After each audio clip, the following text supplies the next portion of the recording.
You're probably aware the digital phone switchover is set to conclude by January 2027. But what's the impact on the safety of your telecare services right now?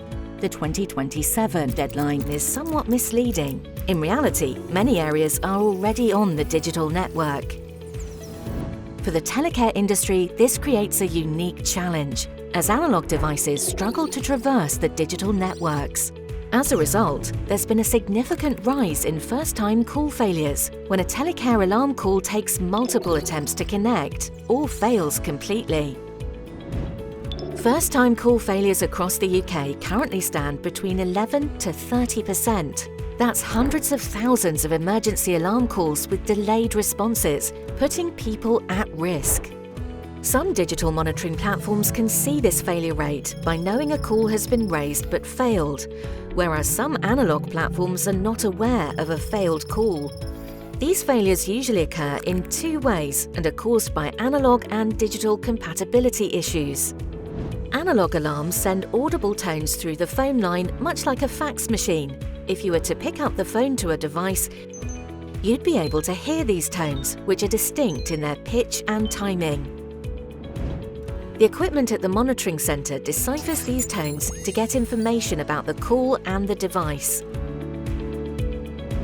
Analog telecare alarms send these tones in a format designed for the analog telephone network, but they are now increasingly likely to meet the digital network, where there are two main reasons why this results in call failures. The first problem happens because the timings between the tones gets altered in the conversion to digital. If the gaps between tones is not the same as when they were sent, the monitoring centre can't understand the message. This is called round-trip delay.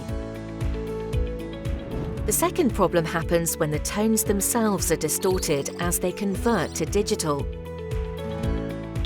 Again, the monitoring centre cannot recognise the alarm call and will reject this. This is called data malformation. In both cases, the telecare device will repeatedly attempt to resend the alarm call, leading to lengthy connection times.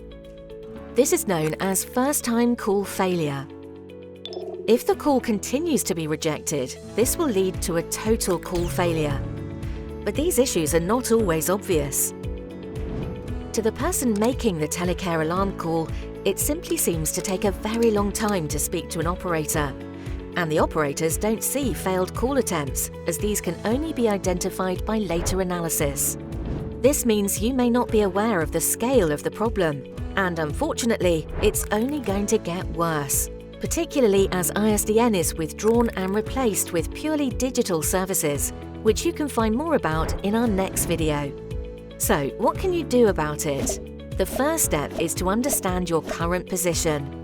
Ask your monitoring centre to provide you with a report on your first-time call failure rates.